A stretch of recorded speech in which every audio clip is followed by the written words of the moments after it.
Hello and welcome everyone. My name is Judit Hahn and I work as a senior lecturer for the University of Jyväskylä, Finland. Let me also introduce my dear colleague Katarzyna Radke from Adam Mickiewicz University, Poznań, Poland. We created this presentation together. I start and then Katarzyna will do the second half. The study focuses on the emotional side of the virtual exchange experience. As it has been pointed out by several studies, emotions underpin the online learning and collaborative experience. Intercultural virtual collaboration especially requires the combination of various literacies, skills, and competencies: digital, media, language, visual, intercultural, and thus can pose challenges for the participants, triggering a range of emotions.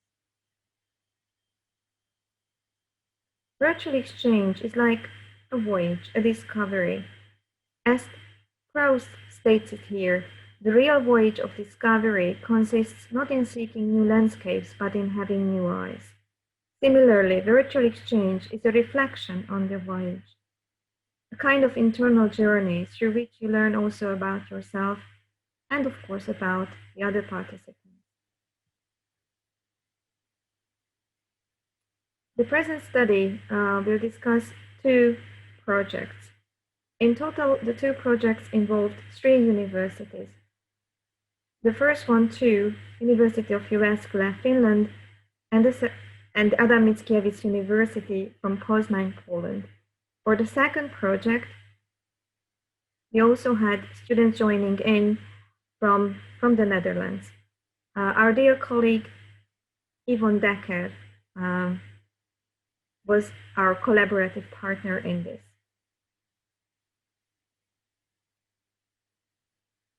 Both projects were interdisciplinary in nature. The students from Finland were linguists, language majors, future language teachers. The students from Poland were specializing in tourism management, and the students from the Netherlands were IT and business students. The first project, which was launched in 2019, was combining expertise from linguistics and tourism. We also called it the Sister Town Project, or the Tale of Two Cities Told in Videos project. The basic task was for the international teams to create promotional videos about their towns and or universities. The task was basically the same in the second project. It was launched a year later, but now there were 3 universities involved. In the second case, unfortunately, COVID-19 caused some difficulties during the collaboration. Here you can see the very rough project outlines. We started in both cases with opening video conferences that most of the participants attended. After this, we divided the students into international teams, and there were weekly tasks and reports that the teams had to do. And the main task, as I mentioned, was this creative video creation that had to be done by the end of the project. In the case of the second project, we also had 2 facilitated dialogue sessions that were held and organized by colleagues from collaboration. The projects ended with closing video conferences, and the students were also asked to submit an e-portfolio. It was a reflection on the whole experience. They had to start writing these e-portfolios already from the very beginning of the project and add their thoughts, ideas, and feelings throughout the whole period of the project. The very first project, the Sister Towns, was mentored by Evolve, and I would like to thank Miriam Haug and Juan Albaduran for their help in the mentoring process. We also, well, I talk about this now. We also received the e-portfolio template from Evolve in the first project. What is this e-portfolio about? The text that you can see in this slide is basically an extract from the e-portfolio itself. It states that a portfolio is a set of materials, interactions, and reflections that you collect during your virtual exchange and which you consider evidence of your efforts, progress, and learning. Gathering and reflecting on experiences in this portfolio will help raise your awareness for what happened during your virtual exchange and help you gain a deeper understanding of the value of being part of a virtual exchange. The e-portfolio itself was structured in a way chronologically as well, focusing on each stage of the project. And also there were some thematic aspects that the students had to focus on. The way it was formatted was in the form of open questions that students were asked to answer freely. The e-portfolio is thus very similar to the reflective journal assignment that you can also find in other courses, kind of written narrative that facilitates ongoing disclosure of the writer's cognitive and emotional insights. We are focusing on emotional expressions in these e-portfolios. It is a very hard task to conceptualize emotions.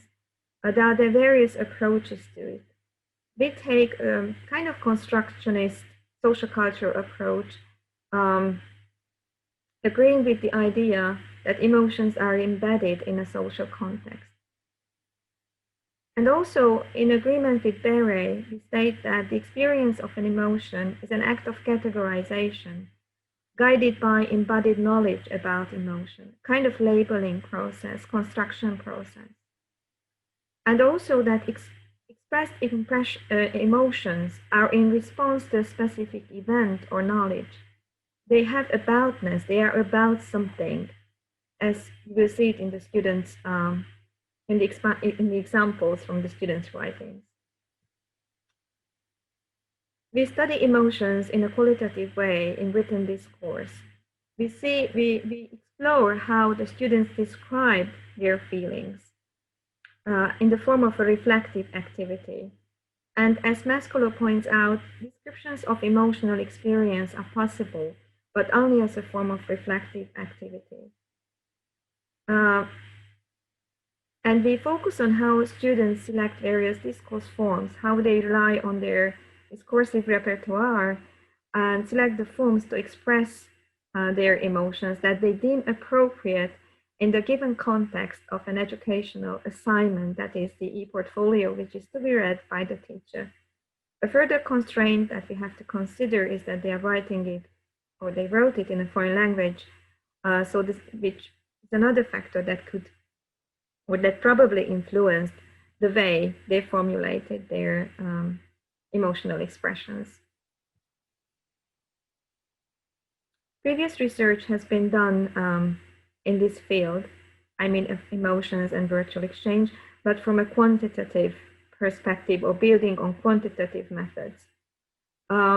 It is a very recent publication that was published in the Journal of Virtual Exchange this year. It's about the effective barriers that might be present in virtual exchanges.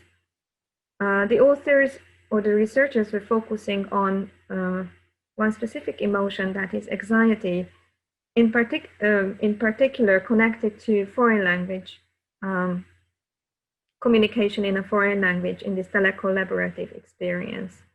The researchers used questionnaires that the students had to answer specific questions focusing on their emotions, more specifically on anxiety. And the authors point out the gap, the need for more qualitative approaches on this topic. The present study aims to explore the discursive practices of emotional talk in the students' learning diaries from 2 virtual exchange projects. Our aim is to get a better understanding of the emotional experience of participating in virtual exchange and to use the findings to develop the socio-emotional pedagogical facilitation of such projects. We studied 57 e-portfolios from 2 virtual exchange projects with the method of discourse analysis. The research question was as follows: what emotions do the participants of virtual exchange express when reflecting on their learning experiences at different stages of the project? At the very start, most of the students expressed emotions of fear, stress, and they were kind of worried about what is going to happen now. Most of them had no experience in international online collaboration. But there were also feelings of excitement expressed in their e-portfolios. They were kind of curious about what is going to happen, together with whom they are in the same group, what sort of tools we are going to use, and what is it going to be like to collaborate online with peers from abroad. And also most of them are quite happy that we have this project, and they were looking forward to the experience. They seem, most of them, quite motivated to get started. Here are some extracts that the students wrote about the initial stage of the project. You can see here the emotional expressions in bold, and you can also notice techniques of hedging or even amplification using very or most in their sentences. Like in the first student extract from a Polish portfolio, I was very stressed out before the project started. I didn't know what this exchange is going to be at all, who I would have to work with, and what tasks I would have to perform. I was most afraid of communication because I didn't know the language well enough to communicate with other participants in the exchange. So fears of using foreign language, for example, in a real situation with students or in a virtual team. Then I was a bit nervous before the start of the virtual exchange program because the entire project was to be completed online, expressing kind of fear about using digital tools or collaboration online. As I mentioned, most of them did not have this experience. Or I did expect to meet different people, especially with different cultures. I felt very motivated to work on this project because I had the chance to meet new people and put a new project on my resume. This comes from a Dutch student. So kind of mixed feelings at the initial stage, but the most dominant seemed to be fear, a little bit of anxiety, but mixed with excitement and motivation. And now I'd like to give the floor to Katarzyna, who will continue from here, giving you more details about the different emotions and the different stages of the project. Before first video conferences with the teachers, with the facilitators, and before the small group meetings, the prevailing emotions reported by the students in their e-portfolios were still a mix of stress, fear, worry, and excitement and curiosity. Students worried about the unknown, about meeting new people, being asked by unknown teachers, talking in public in a foreign language, being judged negatively.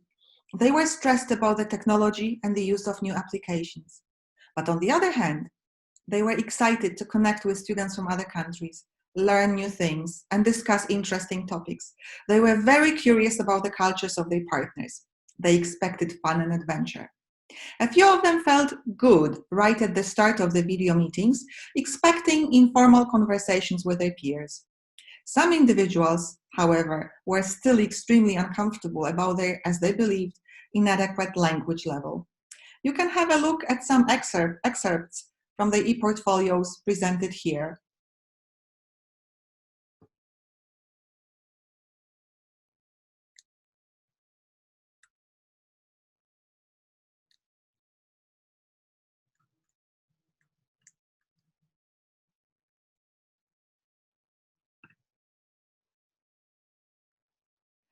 During video meetings, especially at the beginning of them, there was still a bit of stress, fear, and worry. Mostly about lower language command, unexpected questions, forgetting words, not knowing what to say. Students feared working with strangers. But as the meetings developed, the prevailing emotions reported by the students were relief, comfort, and regained self-control. Many students reported that the stress during a given video meeting was much smaller than right before the meeting. Many students felt much more at ease once they have met their teammates in small groups, especially when they saw that the groups were welcoming, friendly, and helpful, motivated and determined to work together, easy to talk to, and not condescending. It was a relief for some of the students to be talking to peers, students like themselves.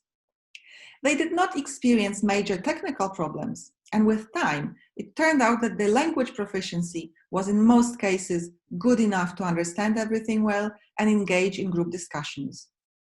Occasionally, there was some irritation, maybe anger and annoyance present. What irritated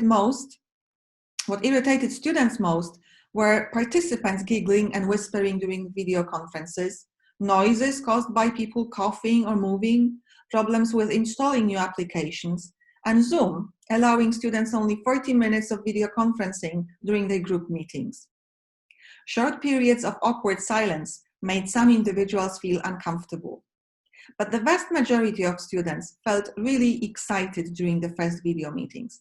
They were happy to see all the other participants of the project, eager to meet their teammates and engage in the well-designed warming and team-building activities.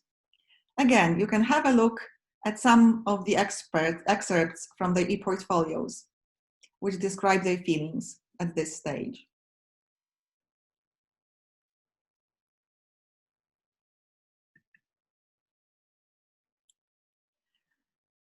Stress, fear, and worry were still present during group collaboration. But this time, those negative emotions were caused by the students' tight schedules, heavy workload at universities, multiple duties outside of the project, like temporary jobs, lack of skills in some areas necessary for the project, like video making or blog writing, or uneven teammates' contribution to the project. At times, the students reported feeling angry and annoyed when the teammates missed the agreed time or did not show up at the group meetings. Negative emotions were also caused by the outbreak of COVID-19 pandemic and the chaos at universities moving to online teaching. Some students felt overwhelmed by the situation. Yet, we also found reports on growing friendship in the groups, as if this global threat united the students and made them more determined to succeed. Many groups build trust and dependability. They expressed positive feelings about teammates during the second facilitated dialogue with external facilitators, which was devoted exclusively to group work and group dynamics. The students often described their teammates as hardworking and trustworthy. Hearing positive comments about their contribution made the other group members much more self-confident. With time, the students found it easier and easier to express themselves, especially that at this point, the topics of group meetings did not revolve exclusively around the project, but were often replaced by friendly and empathetic chat about the current situation and the group members' well-being. Please have a look at some of the excerpts from the e-portfolios.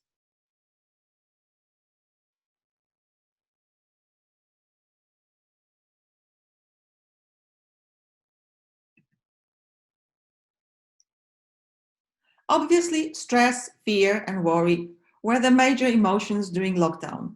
The students were afraid of getting infected or of passing the infection to their loved ones. There was an atmosphere of panic all around. The students were not able to shoot the right footage of the city life when so many restrictions were imposed.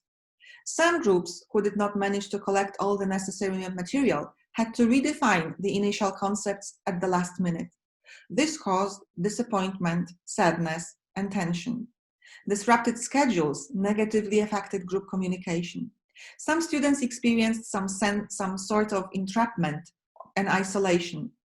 They disliked being closed at home, lacking social life. Many students lost their temporary jobs related to catering and event organization. The e-portfolios reveal that it was at this point that the students developed strong bonds and sense of unity. There was growing empathy, worry about the other team members in lockdown, and growing mutual support. Students also wrote about their readiness to act, to overcome adversities, their strong will to face the challenge, the need to redefine the whole concept of the project, developed the students' problem-solving skills, sense of agency, and sense of achievement. This is what their e-portfolios reveal.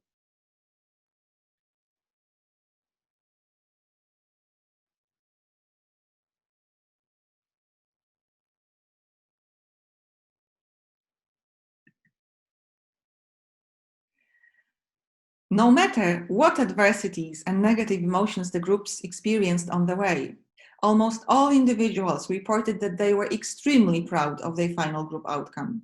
They were happy that they persevered and that they managed to create together something unique, informative, attractive, and appealing. Many groups believed that their final products were the best ones. They emphasized how much passion they put in making them as good as possible. There was a huge sense of pride present in the students' e-portfolios and during the final video conference with the teachers.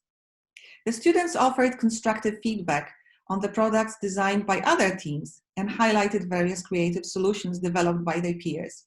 This also contributed to the sense of unity, not only within the teams, but also between the international groups.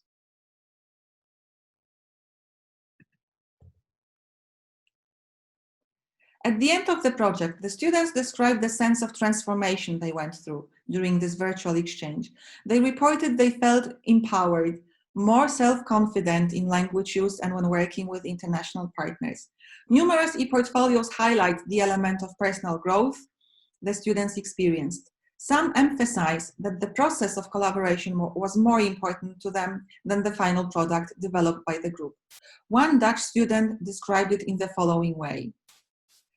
I do believe that apart from delivering a product that focuses on being informative and interactive, me and my group achieved much more than that, since in the end, it was about the mutual feeling of being in a group, contained of like-minded people, which motivated you to give your best and believe that everything was achievable.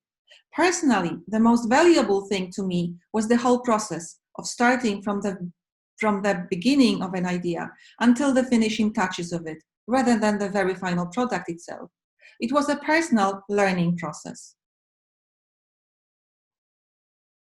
And another Polish student wrote such a thing. Thanks to this huge project, I'm more self-confident to talk in a foreign language. I'm also more open up for new people. I am learned to be more positive for life because my team had a full of energy. I also learned how to use Zoom for meet and new people and practice languages. No matter what the starting point was of their language development, the students felt empowered and more self-confident.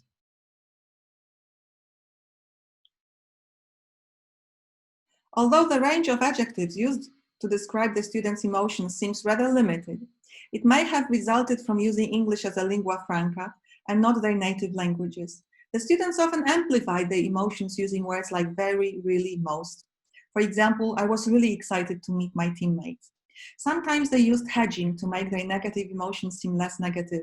For example, I was a bit stressed, a little worried, a little bit nervous. Those simple tools let them describe various shades of meaning with just a few words. When we look at the timeline, we can see that some emotions, such as stress, fear, and worry, were dominant during the first 4 weeks of the project. However, the causes of those emotions changed over time. From fearing the unknown at the start of the virtual exchange, the students moved to feeling stressed about the situation, the pandemic, disrupted collaboration, or uneven partners' commitment. Initial excitement about meeting international partners and motivation to engage in this virtual exchange was replaced by motivation to overcome adversities and excitement about group collaboration and the outcome of the project. At the end of the virtual exchange, no students reported feeling tense or worried. There was pride and sense of achievement, an unexpected sense of unity. Some students explicitly express their gratitude to the teachers who encouraged them to leave their comfort zone and get involved in this international experience. What can teachers do to develop the right social, emotional, pedagogical facilitation of such projects? It seems vital to prepare the students before virtual exchange for international encounters by engaging them in class in discussions about stereotyping and the danger of single stories, potential areas of conflict and misunderstandings in international collaboration. Teachers should carefully design meaningful ice-breaking and team-building activities at the start of a virtual exchange to offer space for group bonding and development of mutual trust. The students should be offered autonomy to decide about a specific angle of the project theme and the choice of group collaboration tools. This ensures commitment and accountability and reduces the affective barrier. It is important that the students put to test their leadership skills by being a leader of the group for at least 1 week of the project. This allows them to look at the task at hand from a new perspective and builds group dependability. It is vital to offer the students moments of reflection on their role in an international group and their own learning process. It is very helpful to engage students in facilitated dialogue with external trained facilitators, where they can express their feelings in a safe space without the fear of being judged or assessed. At the end of the virtual exchange, the students should have a chance to talk about the lessons learned and the critical moments of the project. It is vital for the teachers to learn from the students' feedback. Thank you very much.